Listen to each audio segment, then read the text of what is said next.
Bueno, ayer habíamos visto cómo podíamos calcular la cantidad de átomos que había por unidad de celda, la cantidad, cómo se iban apilando esos átomos y cómo calculábamos también el radio dependiendo el tipo de cristalización que tuviera. Lo que vemos nosotros en química general es solamente la cúbica. Después, a medida que van avanzando en su carrera, van a ir viendo el resto de las cristalizaciones que se pueden presentar. Ayer yo les comentaba también, y retomo de esto que habíamos dejado ayer, cómo se acomodaban o cómo era ese apilamiento de esferas o de átomos. En el caso, la respuesta que acá le ponemos, que la tiene el verdulero, es porque se asemeja mucho a cómo se pueden acomodar las naranjas o en un cajón, o cómo las acomoda el verdulero para que se vean mejor. Cuando tenemos una cúbica simple, es decir, la cúbica simple, recuerden que es un átomo, un ion o una molécula en cada extremo o en cada vértice de un cubo. Entonces, ¿qué tipo de coordinación? ¿Qué significa la coordinación? La coordinación es cuántos átomos vecinos o en contacto está un átomo. Entonces, en el caso de ser cúbica simple, fíjense, este átomo, tengan en cuenta este átomo, cuáles son o cuántos átomos son sus vecinos. Tenemos 1, 2, 3, 4, tendría uno en la capa de arriba que acá no está, y uno en la capa de abajo que acá tampoco está.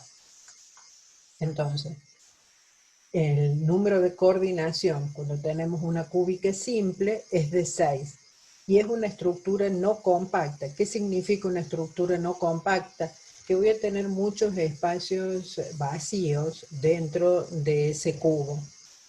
¿Se acuerdan que yo ayer les mostraba esa estructura? Entonces en esa estructura teníamos muchos espacios vacíos. Un ejemplo de este tipo de cristalización es el polonio. Si tuviéramos una cúbica centrada en el cuerpo, en este caso el número de coordinación sería de 8.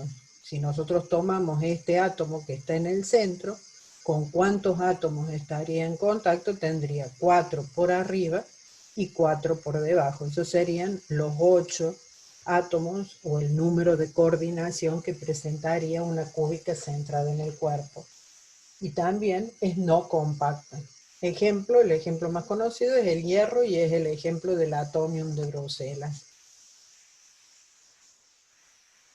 Si tenemos una estructura cúbica centrada en las caras, en este caso, sí es una estructura compacta, tenemos muy poco espacio vacío y para calcular el número de coordinación que tendríamos, lo podemos ver acá. Yo tendría que me están tocando esos átomos, digamos, tendría 4, 5, 6 en el mismo nivel, tendría 3 por detrás y 3 por delante, digamos, en otra capa más acá arriba.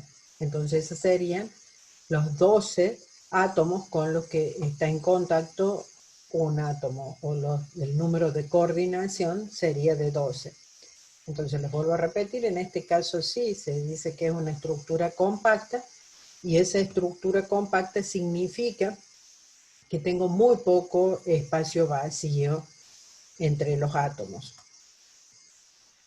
Ese tipo de empaquetamiento, o el empaquetamiento de estas esferas, por ejemplo, puede darse de que yo tenga una primer capa y en los huecos de esa capa se acomoden otras esferas, dando una capa, lo que conocemos, A y B.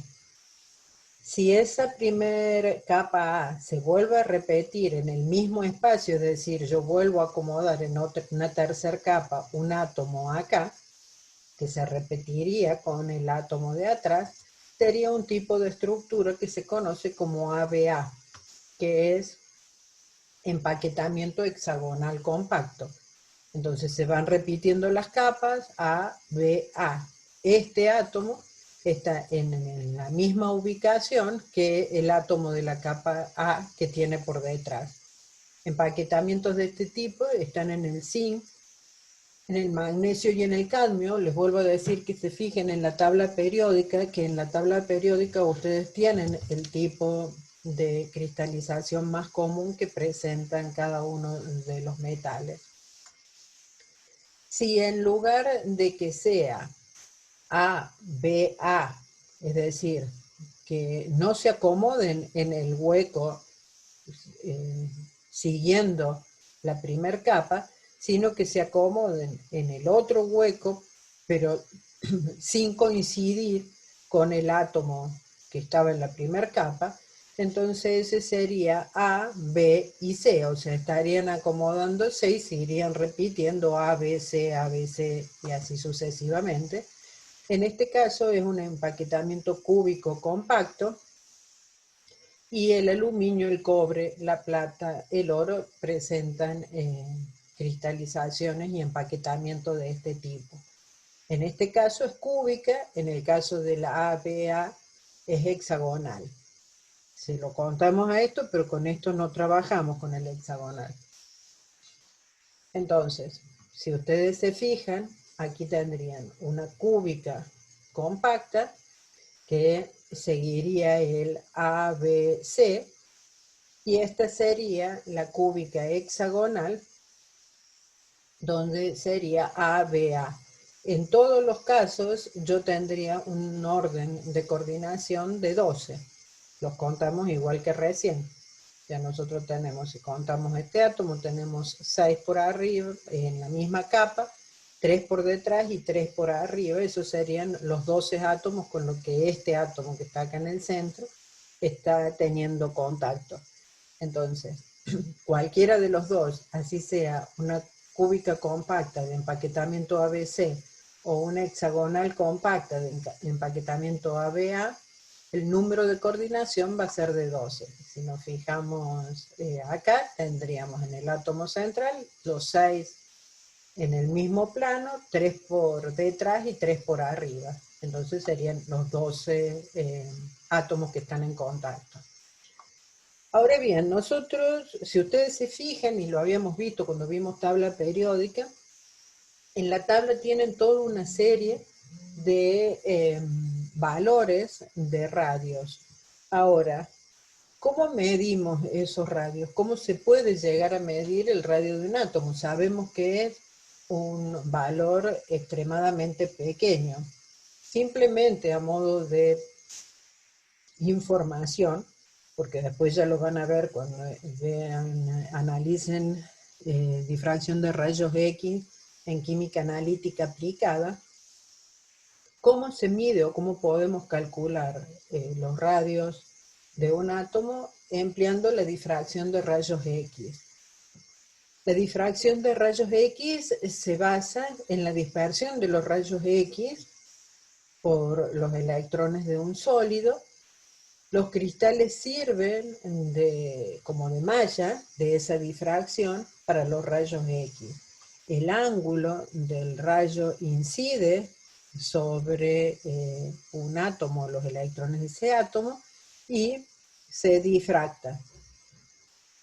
Como esto tiene un arreglo cristalino, es decir, las distancias se van a permanecer constantes, tanto entre estos valores como entre estos valores, utilizando lo que es la ley de Bragg, nosotros podemos determinar el valor de D, el valor de la distancia que existe entre las capas. El ángulo va a ir variando, o sea, cuando nosotros hacemos incidir, el equipo es similar a ese sería el portamuestra, el haz de rayos X que incide en la muestra, y ese haz de esta muestra se va a ir girando y entonces ese rayos X va a ir incidiendo con distintos valores de tita. Con esos valores de tita son los que yo voy a poder determinar después esas distancias que le decía. Se va a ver en una fotografía así, pero esto se puede traducir en un diagrama de este tipo. Es decir, yo puedo analizar y ver cómo es el difractograma en cada una de las muestras analizadas. De ahí se puede sacar el valor del radio, el valor del diámetro, el valor de la distancia, si fueran capas, por ejemplo, como es el grafito, el valor que tiene esa distancia entre las capas, y así sucesivamente. O sea, esto es, les vuelvo a repetir, a título informativo, cómo nosotros podemos llegar a medir o de dónde salen esos valores de los radios que ustedes tienen en la tabla periódica. También vamos a ver de dónde pueden salir los valores de las densidades. Nosotros, si bien no hemos visto orbitales moleculares, también a título informativo, ¿de dónde surge, digamos, que un metal sea conductor o no sea conductor? Cuando uno habla de orbitales moleculares, y esto lo van a analizar el año que viene en química inorgánica, uno analiza las bandas de valencia y las bandas de conducción. Esas bandas de valencia y esas bandas de conducción surgen de analizar a través de los orbitales moleculares, que es otra de las teorías de los enlaces, que nosotros no la hemos analizado porque la van a ver el año que viene en inorgánica. Entonces, si ese electrón está en la zona de la banda de conducción, ese compuesto va a ser conductor. Si está la distancia entre la banda de valencia y la banda de conducción es muy grande, ese elemento va a ser no conductor. Y de acá puede surgir también que nosotros podemos tener un elemento que no sea conductor o que sea parcialmente conductor y aditivarlo con distintos elementos, con otras clases de átomos, para así hacerlos conductores. Por ejemplo, nosotros sabemos que el silicio tiene configuración de capa de valencia 3s2, 3p2. Es decir, yo acá tendría un átomo de silicio coordinado tetraédricamente con el resto de los átomos de silicio. O sea, esta sería una red de silicio. Si en este caso yo aditivo o cambio uno de esos átomos de silicio por un átomo de fósforo, que el fósforo tiene un electrón más que el silicio, lo que va a hacer es que me quede un electrón sin coordinación. Entonces ese electrón va a comenzar a viajar por la red. Entonces eso hará de que ese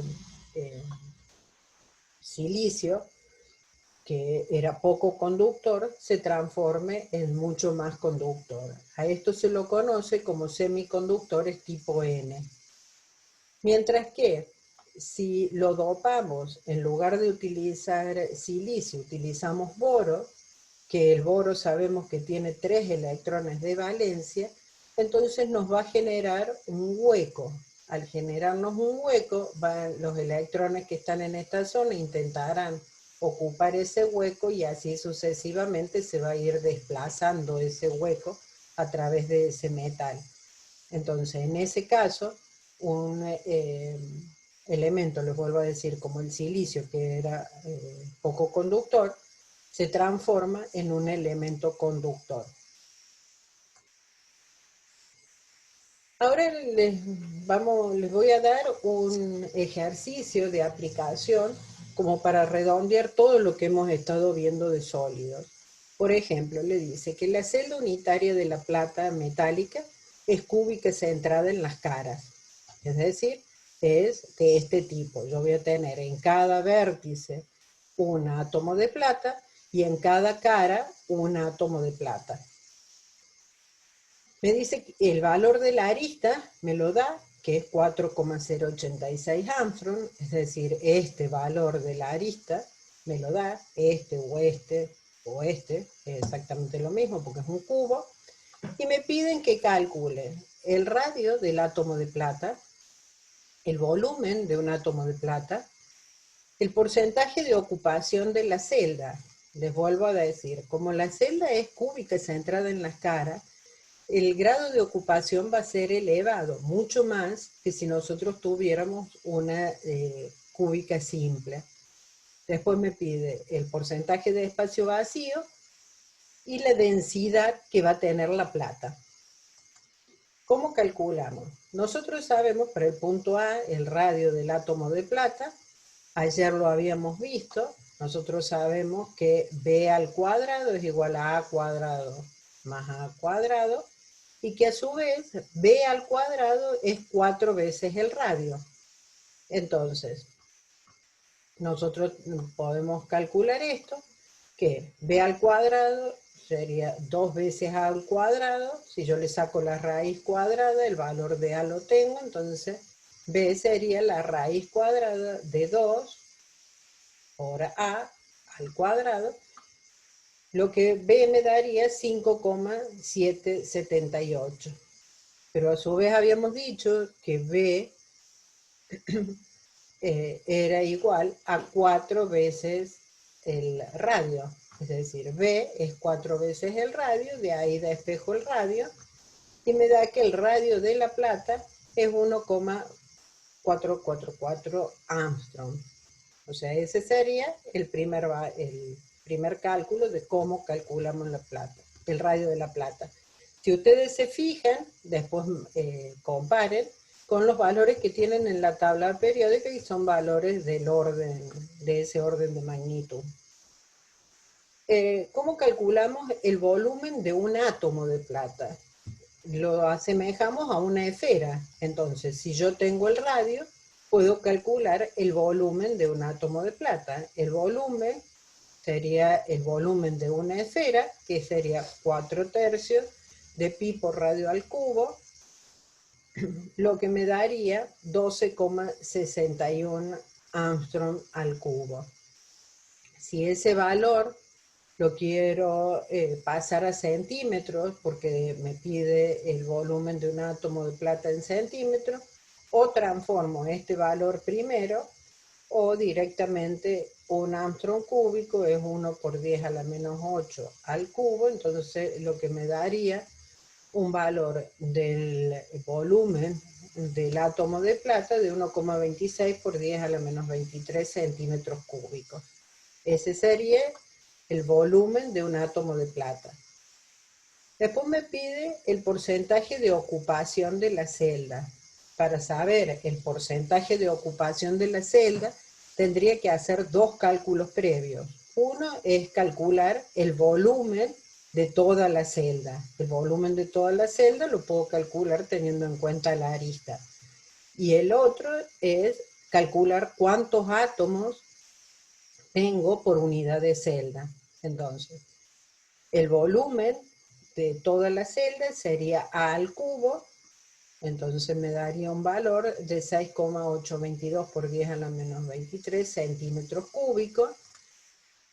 Y después tendría, como es cúbica centrada en las caras, tendría 1/8 por 8, que son los átomos que están en los vértices, más 1/2 por 6, 6 serían las caras que tiene este cubo, por 1/2, porque solo la mitad está en esta cara, la otra mitad va a estar en la celda vecina.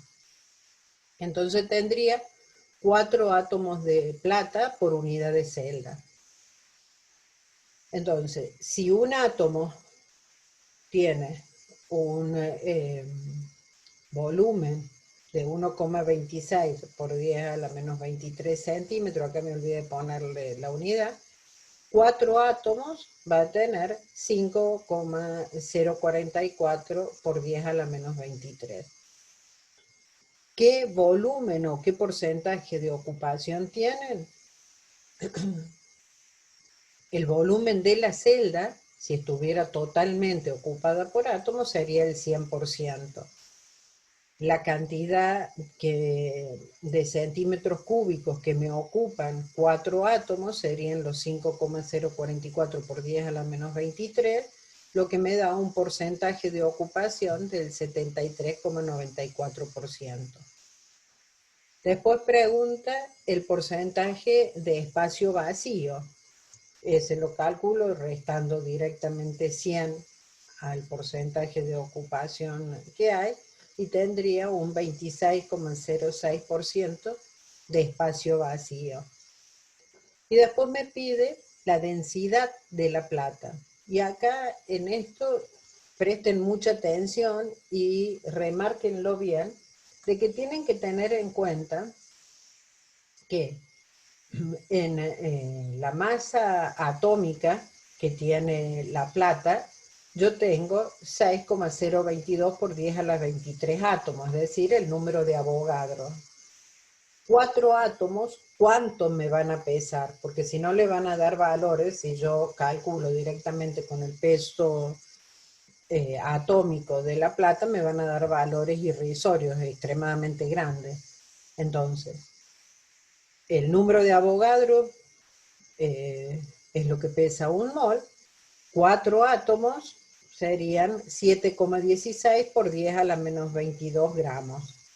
La densidad, que sabemos que es masa sobre volumen, entonces reemplazando la masa de los 4 átomos sobre el volumen de la celda, es decir, los 6,822 por 10 a la menos 23, me da una densidad de 10,5 gramos por centímetro cúbico, que es más o menos la densidad de la tabla, de la plata, perdón, que figura en la tabla periódica. O sea, esos serían los pasos a seguir cuando ustedes trabajan con cálculos para calcular el radio, la arista, la densidad de un determinado tipo de cristalización, ya sea de un metal o de un compuesto.